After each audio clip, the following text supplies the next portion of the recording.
So hello दोस्तों, मैं रितेश राज। मेरी एसएससी जेई 2024 में ऑल इंडिया रैंक 18 आई है एंड मैं आपके लिए पीवाईक्यू सीरीज़ लाया था। एंड इस सीरीज़ में मैं आपसे अपने जो आंसर की हैं 2024 के 2023 के वो सॉल्व करवाऊंगा।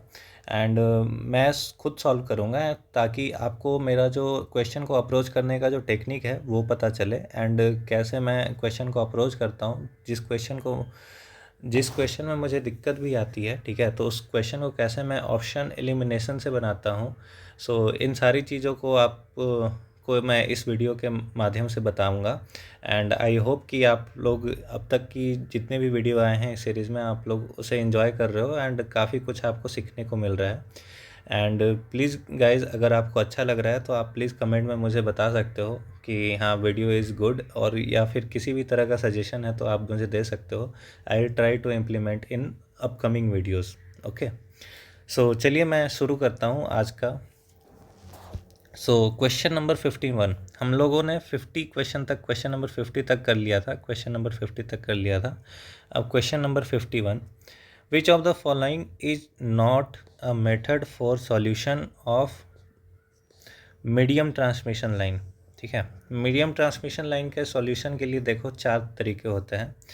एक तो होता है एंड कंडेंसर मेथड, ठीक है। दूसरा होता है आपका नॉमिनल पाई मेथड, और तीसरा होता है आपका नॉमिनल टी मेथड, और चौथा होता है एक स्टार्ट कंडेंसर मेथड। ठीक है, स्टार्ट कंडेंसर मेथड। अब मैं एंड कंडेंसर मेथड आपको समझा देता हूँ। एंड कंडेंसर क्या होता है कि यहाँ पे आपका ये है मीडियम ट्रांसमिशन लाइन, और यहाँ पे जो एंड रिसीविंग एंड रहता है, ठीक है, ये आपका यहाँ पे कंडेंसर लगा रहता है, ठीक है, और ये आपका रहता है रिएक्टेंस जो भी। अब नॉमिनल पाई मेथड क्या होता है? नॉमिनल पाई मेथड होता है कि पाई, देखो आप पाई वर्ड से भी समझ रहे हो कि यहाँ बीच में रिएक्टर रहेगा, इंडक्टेंस रहेगा, इधर इधर कैपेसिटर लगा रहता है, ठीक है। तो ये होता है नॉमिनल पाई मेथड। जो नॉमिनल टी मेथड है, टी मेथड में आपको समझाता हूँ। टी ऐसे बन रहा है तो जाहिर सी बात है इसमें जो इंडक्टर है वो बटा रहेगा, और जो कंडेंसर है वो एक जगह पे लम्प्ड रहता है इस तरीके से, ठीक है। अब स्टार्ट कंडेंसर मेथड, ठीक है, तो स्टार्ट कंडेंसर मेथड में ट्रांसमिशन लाइन में बना देता हूँ। ये इस तरीके से ट्रांसमिशन लाइन रहा, यहाँ पे स्टार्टिंग में ही कंडेंसर लगा रहेगा और इस तरीके से रहता है, ठीक है। तो ज़्यादा इंपॉर्टेंट है एंड कंडेंसर, नॉमिनल पाई और नॉमिनल टी। स्टार्ट कंडेंसर से रेयरली क्वेश्चन पूछा जाता है। सो इस क्वेश्चन में पूछा है कि कौन सा ऐसा लाइन है, ऐसा लाइन नहीं है जो आपका मेथड नहीं है एक तरीके से मीडियम ट्रांसमिशन लाइन को सॉल्व करने का। तो नॉमिनल एच मेथड ये कोई मेथड नहीं है, मैंने आज तक नहीं देखा है इलेक्ट्रिकल इंजीनियरिंग में। सो यही ऑप्शन रहता, मैंने भी इसे ही चूज़ किया था। क्वेश्चन में आगे बढ़ते हैं दोस्तों। Question number 52, in regards to estimation and costing the accurate estimate in which quantity of each item of work is calculated is। अब देखो एस्टिमेशन एंड कॉस्टिंग में, ठीक है, एस्टिमेट जो होता है, ठीक है, एस्टिमेट दो प्रकार के होते हैं। एक प्रिलिमिनरी एस्टिमेट होता है, डिटेल्ड एस्टिमेट होता है। मैं आपको सीक्वेंस बताता हूँ एस्टिमेट होता क्या है, कैसे क्या करते हैं, सारा चीज़ मैं आपको समझाता हूँ। मानकर चलो जैसे कि मुझे किसी हॉस्पिटल का वायरिंग करना है, ठीक है, या किसी एक बिल्डिंग का वायरिंग करना है, तो सबसे पहले तो मैं एक प्रिलिमिनरी एस्टिमेट बनाऊंगा। प्रिलिमिनरी एस्टिमेट जो मैं बनाऊंगा उस एस्टिमेट में क्या क्या मेंशन रहेगा कि कितना कॉस्ट जाएगा, उस एस्टिमेट का एक रफ अमाउंट मैं बता दूंगा, ठीक है। या फिर आप एक एज्यूम कर लो कि आपको अपने घर का वायरिंग करना है, तो आप वायरमैन से या फिर जो भी इलेक्ट्रिशियन है उससे पूछ लिए अंदाज़ा कि ये कितना खर्चा आ जाएगा। तो बोल देता है आपको कि मानकर चलो साहब 1 लाख रुपये खर्च आ जाएंगे, 1 लाख में आपका पूरा फुल वायरिंग हो जाएगा। फिर मान ये जो 1 लाख का खर्च है, ठीक है, ये गवर्नमेंट ऑफिस में कैसे काम होता है मैं ये आपको समझा रहा हूँ। ये जो प्रिलिमिनरी एस्टिमेट है ये जाएगा एडमिनिस्ट्रेटिव अप्रूवल के लिए, ठीक है, ये एडमिनिस्ट्रेटिव अप्रूवल के लिए जाएगा। एडमिनिस्ट्रेटिव अप्रूवल हो जाएगा कि हाँ ये काम के लिए 1 लाख रुपए जो हैं वो आपको अलॉट कर दिया गया, अमाउंट सैंक्शनिंग हो गया, एक्सपेंडिचर सैंक्शनिंग होता है, administrative approval and expenditure sanctioning. उसके बाद फिर आप लोग क्या करोगे, डिटेल्ड एस्टिमेट बनाओगे। डिटेल्ड एस्टिमेट में क्या क्या चीज़ मेंशन रहेगा कि आप उस घर में या फिर जिस लोकेशन पे वायरिंग करने वाले हो उस लोकेशन पे क्या क्या चीज़ आप लोग इंक्लूड करने वाले हो, कि कितने का एमसीबी लगेगा, कितने का वायर लगेगा, कितना पॉइंट रहेगा वहाँ पे, और कितना पीसी बोर्ड रहेगा, कितना लाइट बोर्ड रहेगा, कौन सा पंखा रहेगा, कितने वाट का पंखा रहेगा, बल्ब कितने का रहेगा, लाइट कितने का रहेगा। ये सारा चीज़ आप डिटेल्ड एस्टिमेट में मेंशन करते हो, ठीक है। उसके बाद डिटेल्ड एस्टिमेट बन गया तो ये जाता है टेक्निकली सैंक्शन होने के लिए। टेक्निकल सैंक्शन में ये देखा जाता है कि आपने जो भी डिटेल्ड एस्टिमेट बनाया है वो जो है आपका टेक्निकली साउंड है या नहीं, ठीक है। कहीं आप ये तो नहीं कर रहे हो कि 10 एचपी का जो मोटर है उसमें आप लगा दे रहे हो ये 100 एचपी के मोटर जितना वायर लगा दे रहे हो, ठीक है, क्योंकि सरकार का तो उसमें नुकसान हो जाएगा ना। तो सारे चीज़ को टेक्निकली सैंक्शन किया, मतलब टेक्निकल सैंक्शन के लिए जाता है, ये चीज़ वेरीफाई होता है वहाँ पे जो भी आप टेक्निकली बनाए हो प्रोजेक्ट। उसके बाद फिर ये टेक्निकली अगर सैंक्शन हो गया फिर जाता है ये नोटिस इनवाइटिंग टेंडर एनआईटी के लिए। यहाँ पे ये टेंडर लगता है, टेंडर लगने के बाद बिडिंग होता है। बिडिंग अगर आपका हो गया उसके बाद फिर कुछ दिनों बाद टेक्निकल कंप्लायंस से चेक किया जाता है कि आपने जो जो बोला था क्या वही चीज़ कॉन्ट्रैक्टर ने ऑफ़र किया है क्या। आपने बोला था कि हाँ आपको उषा का पंखा चाहिए, तो उषा का पंखा के लिए आप कॉन्ट्रैक्टर कंप्लाई कर रहा है क्या उस स्टेटमेंट में, ठीक है। वो चेक होता है। ये चेक होने के बाद फिर फाइनेंशियल बिड खुलता है। फाइनेंशियल बिड खुलता है, उसमें देखा जाता है कि कौन सा कॉन्ट्रैक्टर जो टेक्निकली कंप्लाई किया है वो आपका फाइनेंशियली आपका लोवेस्ट प्राइस ऑफ़र कर रहा है, ठीक है। जो लोवेस्ट प्राइस ऑफ़र करता है उसी को जाता है टेंडर, ठीक है। उसके बाद मानकर चलो फाइनेंशियल खुल गया, जो लोवेस्ट प्राइस वाला कॉन्ट्रैक्टर था उसको चला गया बिड। उसके बाद फिर वर्क ऑर्डर निकलेगा। वर्क ऑर्डर में बोला जाता है कि आप साइट हैंडओवर आपको किया जा रहा है कॉन्ट्रैक्टर को, आप काम चालू करो। फिर एग्जीक्यूशन होता है। एग्जीक्यूशन के लिए मेनली फील्ड ऑफिसर जो इंजीनियर इंचार्ज रहता है वो जेई रहता है, ठीक है। तो आपका काम रहता है एग्जीक्यूशन देखना। उसके बाद फिर एग्जीक्यूशन हो गया, फिर बिलिंग होता है। बिलिंग भी आपका ही काम रहता है। बिलिंग जो भी काम हुआ है उस हिसाब से उसका बिलिंग बनाकर आप भेजो आगे अथॉरिटी को, ठीक है। एंड फिर उसे पैसे मिलते हैं। तो ये था पूरा एक प्रोसेस गवर्नमेंट काम को एग्जीक्यूट कराने का टेंडर के थ्रू, ठीक है। तो यहाँ पे पूछ रहा है कि in regard to estimation and costing the accurate estimate in which the quantity of each item of work is calculated. मैंने बताया डिटेल्ड एस्टिमेट। इसमें हम लोग क्या करते हैं कि बहुत ही डिटेल तरीके से हर चीज़ का ब्यौरा करते हैं, ठीक है। हर चीज़ का नोट मतलब मेंशनिंग करते हैं कि काम कैसे करना है, ठीक है। सो मैंने भी इसे ही चूज़ किया था, यही ऑप्शन सही था। अब आते हैं क्वेश्चन नंबर 53 में। In regard to estimation and costing of public lighting, which of the following should be adequate to provide visibility that guarantees for the user the maximum safety and sufficient visual comfort। अब देखो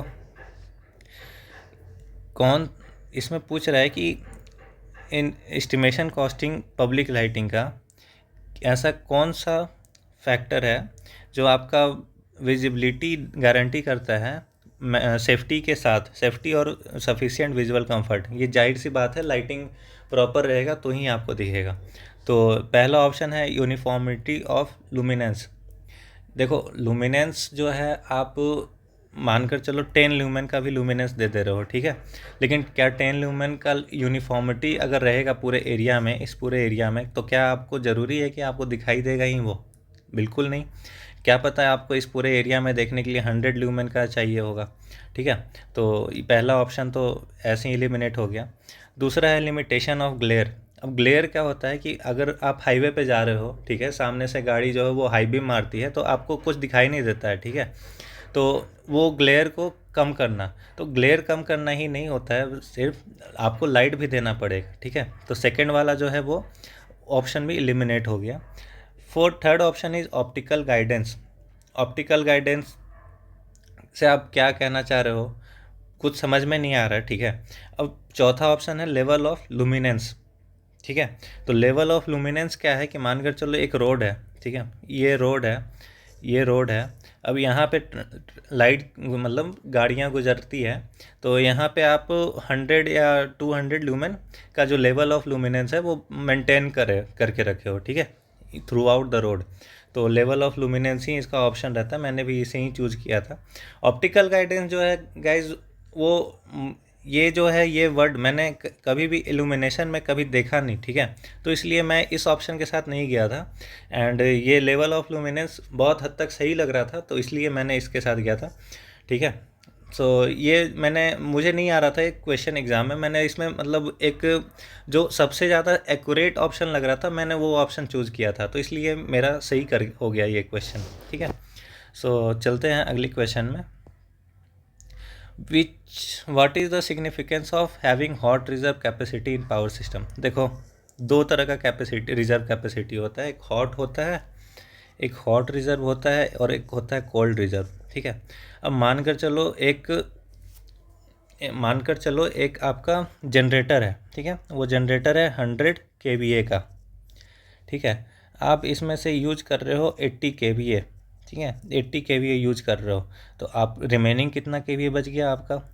ये working है generator, ये work कर रहा है, ठीक है, रनिंग कंडीशन में है, रन कंडीशन में है, तो रिमेनिंग कितना बच गया 20 kVA। तो 20 kVA आपका हो जाएगा कोल्ड रिजर्व, ठीक है। कोल्ड रिजर्व का डिफिनेशन भी होता है कि रिजर्व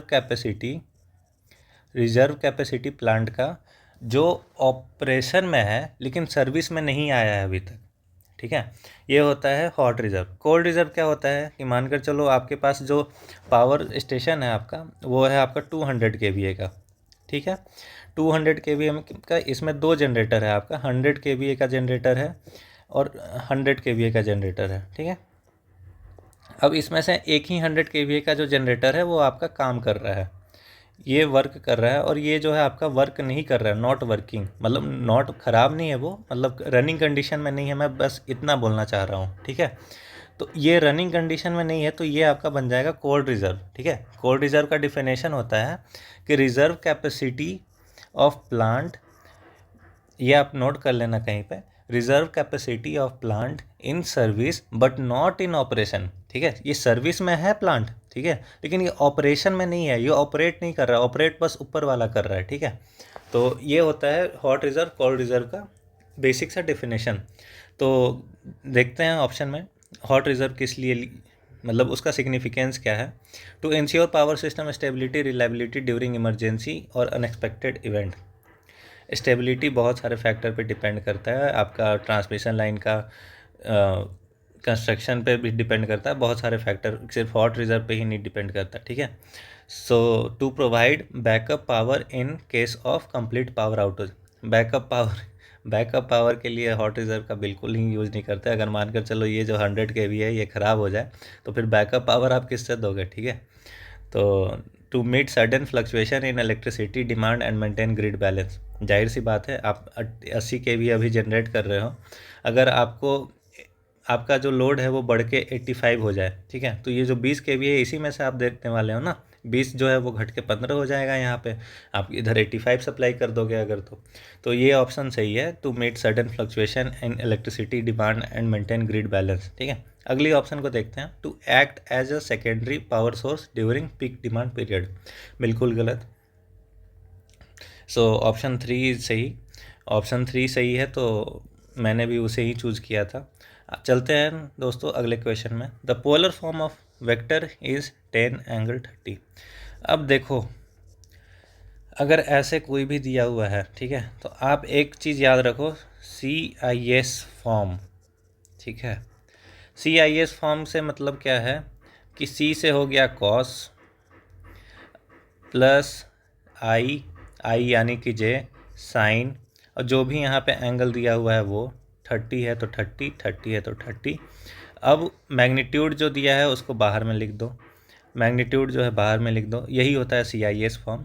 तो इस चीज़ को आप अगर थोड़ा अच्छे से लिख दो तो ये इस तरीके से हो जाएगा 10 साइन 30, ठीक है। अब 10 cos 30 कितना होता है, cos 30 के लिए साइन 60 जानना पड़ेगा, साइन 60 होता है आपका शायद √3/2, तो cos 30 भी हो गया √3/2, जे साइन 30 आपका हो जाएगा शायद 1/2, ठीक है। सो आपका ये जो आंसर है वो 5√3 + J5, ये देखो ये ऑप्शन जो है ये सही है, ठीक है। सो इसका ऑप्शन 1 सही आंसर है। नेक्स्ट चलते हैं अगले क्वेश्चन में। What are bushings in transformer used for. देखो बुशिंग्स जाहिर सी बात है इंसुलेशन के लिए यूज करते हैं, ठीक है। ट्रांसफार्मर के कंस्ट्रक्शन में ही आप पढ़ोगे बुशिंग किस लिए यूज़ किया जाता है। फिर भी चलो मैं पूरा ऑप्शन देखता हूँ। They are used to filter contaminants from transformer oil, बिल्कुल ही गलत। They are used to cool the transformer oil, बिल्कुल ही गलत। इसके लिए हम लोग वो कूलिंग के लिए जो बाहर में जो वेंट निकला रहता है ट्रांसफार्मर में वो यूज करते हैं। They are used to connect the transformer to power grid, नहीं नहीं नहीं नहीं, ये देखो ये वायर यूज होता है, ठीक है। केबल से कनेक्ट करते हैं हम लोग ट्रांसफार्मर को वायर ग्रिड से, ठीक है। सो सेकेंड ऑप्शन जो है, they are used to insulate the transformer leads as they come out through the tank, बिल्कुल ही सही ऑप्शन है, ठीक है। बुशिंग का यूज होता है इंसुलेशन के लिए, एंड जो भी हम लोग केबल को ट्रांसफार्मर से निकालते हैं उसको इंसुलेशन प्रोवाइड करता है। इंसुलेशन प्रोवाइड करता है यानी कि वो और ट्रांसफार्मर का जो बॉडी है दोनों के बीच में प्रॉपर इंसुलेशन मेंटेन रहे, इसलिए हम लोग बुशिंग का यूज़ करते हैं, ठीक है। सो ऑप्शन 2 सही रहता है इसका, मैंने भी वही चूज़ किया था। क्वेश्चन नंबर 57 में आते हैं दोस्तों। An electrical network contains only one loop and no other mesh, ठीक है। How many KVL equation can be formed. अब देखो मेश और लूप दोनों में क्या फ़र्क है। मेश जो है सबसे छोटा लूप होता है, सबसे छोटा लूप, ठीक है। और लूप जो है आपका, लूप में कई तरह के मेश हो सकते हैं, ठीक है। सो मैं आपको समझाता हूँ। ये जो है आपका ये एक मेश है, ठीक है। ये जो है आपका ये एक मेश है, लेकिन अब इसको मैं इरेज कर देता हूँ। ये जो है आपका ये एक लूप है, ठीक है। ये है लूप। लूप के अंदर कई तरह के मेश हो सकते हैं, लेकिन मेश के अंदर कोई भी लूप नहीं रहता है, ठीक है। यहाँ पे लिखा है नो अदर मेश, थोड़ा सा मुझे स्टेटमेंट इसका गलत लगा था इस क्वेश्चन का, बट कोई नहीं। क्वेश्चन आपको गलत लगता है फिर भी आप जो सबसे एक्यूरेट आंसर है उसे तो आप ज़रूर ही अटेम्प्ट किया करो, ठीक है। वो उस ऑप्शन को ज़रूर आप टिक किया करो एग्ज़ाम में, क्योंकि वही ऑप्शन मेनली सही हो जाता है, ठीक है। So an electrical network contains only one loop and no other mesh. How many KVL equations can be formed for the circuit? ठीक है, अगर एक ही लूप है, ठीक है, ये तो चलो इसे मैं इरेज कर देता हूँ, ठीक है।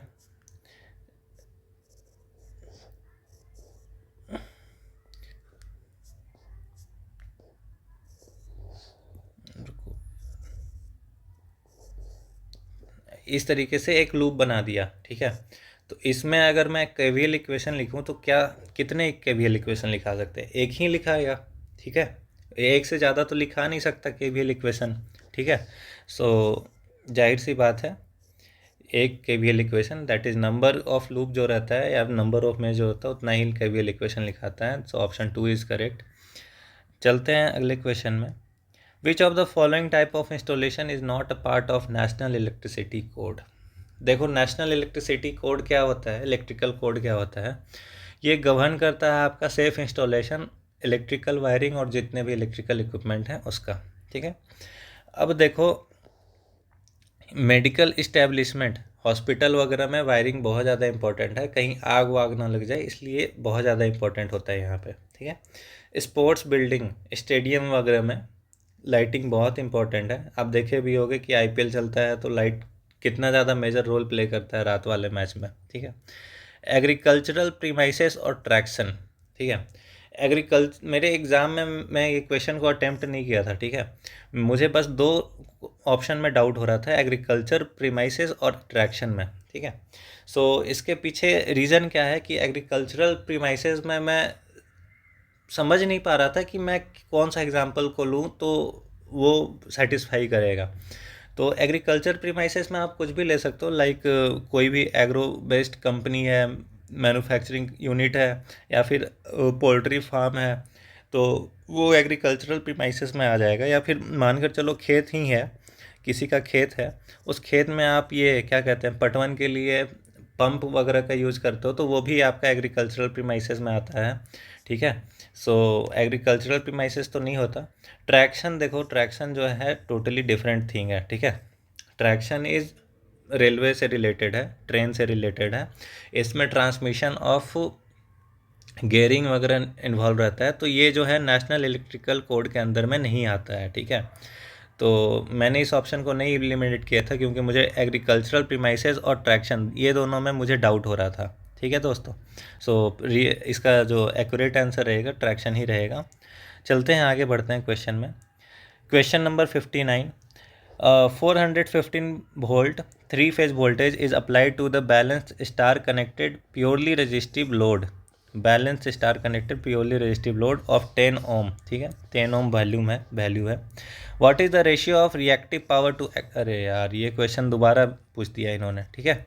यहीं पे मैंने सॉल्व करवाया था, आप अगर मेरा वीडियो फॉलो कर रहे होगे, ठीक है, अच्छे से, तो मैंने ये क्वेश्चन एक जगह सॉल्व करवाया है इससे पहले ही, इसी आंसर की में, ठीक है। ये क्वेश्चन इस आंसर की में 2 बार रिपीट किया है इन्होंने। तो अब देखो प्योरली रेजिस्टिव लोड है, यानी कि रिएक्टिव पावर 0 होगा उसका, ठीक है, और एक्टिव पावर कुछ ना कुछ होगा x, तो रिएक्टिव बाई एक्टिव का रेशियो पूछा है इन्होंने, 0 ही होगा, 0 करेक्ट आंसर, 0 करेक्ट आंसर, बिल्कुल ही, मतलब देखना ही नहीं है, पेन तो उठाने की ज़रूरत ही नहीं है, मैं तो आपको समझाने के लिए पेन उठा लिया इस क्वेश्चन में, ठीक है। अब आते हैं question number 60, what is the drawback of permanent magnet moving coil instrument, ठीक है। सो यहाँ पे मैंने एडवांटेज और डिसएडवांटेज के क्लिप डाल दिए हैं, ठीक है। आप देख सकते हो एडवांटेज ऑफ PMMC। सबसे पहला एडवांटेज जो ये रहता है कि इसका यूनिफॉर्मली डिवाइडेड स्केल होता है, ठीक है। सो जिसके वजह से जो आपका इंस्ट्रूमेंट का जो डिफ्लेक्शन रहता है वो डायरेक्टली प्रोपोर्शनल हो जाता है जिस चीज़ को आप मेज़र करना चाहते हो उससे, ठीक है। उसके बाद फिर जो सेकंड एडवांटेज है ये है आपका लिस्ट पावर कंजम्पशन, ठीक है। सो और उसके बाद दिया है कि second very easy to measure quantity from that instrument, ये कोई एडवांटेज नहीं है, ये इन्होंने लिख दिया है तो बात अलग है। उसके बाद फिर जो थर्ड एडवांटेज है वो है high torque to weight ratio. इसके वजह से होता क्या है, high torque to weight ratio की वजह से सेंसिटिविटी और एक्यूरेसी बढ़ जाती है इंस्ट्रूमेंट की, ठीक है। उसके बाद फिर a single instrument can be use for measuring various quantities by using different values of shunt and series multiplier, ये भी कोई एडवांटेज नहीं है, ये आप अदर जो इंस्ट्रूमेंट है उसमें भी यूज़ कर सकते हो सीरीज और शंट मल्टीप्लायर का। अब डिसएडवांटेज की मैं बात करूं तो सबसे पहला डिसएडवांटेज कि AC मेजरमेंट के लिए इसे नहीं यूज़ कर सकते, ठीक है। PMMC सिर्फ और सिर्फ DC ही मेजर करता है, एवरेज वैल्यू फाइंड करता है। उसके बाद फिर दूसरा डिसएडवांटेज जो है ये थोड़ा महंगा आता है, ठीक है, थोड़ा महंगा रहता है मूविंग आयरन इंस्ट्रूमेंट से बिकॉज ऑफ देयर डिज़ाइन, ठीक है। दूसरा एक और एडवांटेज जो है यहाँ पे PMMC का, यहाँ पे जो मैग्नेटिक फील्ड रहता है वो थोड़ा उसका मैग्नीट्यूड हाई रहता है as compare to MI instrument, ठीक है। और चलो मैं डिसएडवांटेज थर्ड वाले पे जाता हूँ। Some errors are cause due to variation either in strength of permanent magnet और इन द, देखो टाइम के साथ होता क्या है कि इंस्ट्रूमेंट का जो डाउनग्रेडिंग हो जाता है, ठीक है, इंस्ट्रूमेंट का जो परफॉर्मेंस रहता है वो डाउनग्रेड कर जाता है, जाहिर सी बात है। इंसानों का भी टाइम के साथ परफॉर्मेंस जो होता है वो डाउनग्रेड करता है जैसे जैसे आप बूढ़े होते जाओगे, तो ये सिर्फ मशीन नहीं इंसानों में भी वैलिड है। So let's come to the question दोस्तों, what is the drawback of PMMC instrument, relatively high cost as compared to moving iron instrument, सही बात। Low torque to weight ratio, नहीं बिल्कुल गलत, यहाँ पे हाई रहता है, high torque to weight ratio होता है PMMC में। Absence of effective and efficient current damping, देखो इसमें एडी करंट डैम्पिंग का यूज़ किया जाता है PMMC में, ठीक है, तो इफ़ेक्टिव तो रहता है यार वो डैम्पिंग, एडी करंट डैम्पिंग का यूज़ किया जाता है। हाई पावर कंजम, देखो PMMC जो है लो पावर कंजम्पशन डिवाइस है, ठीक है, लो पावर कंजम्पशन डिवाइस है। यहाँ पे मैंने शायद, हाँ ये देखो लीस्ट पावर कंजम्पशन डिवाइस है, 20 माइक्रोवाट टू 200 माइक्रोवाट कंजम्पशन आता है इसका, ठीक है। सो ठीक है दोस्तों, आज के वीडियो के लिए इतना ही, मैं ट्राई करूँगा कि मैं कल 61 to 70 कवर कर लूँ। एंड आपका जो डिप्लोमा स्टूडेंट वालों के लिए प्रिपरेशन कैसे करें एसएससी जेई का, उसके वीडियो पे भी मैं काम कर रहा हूँ।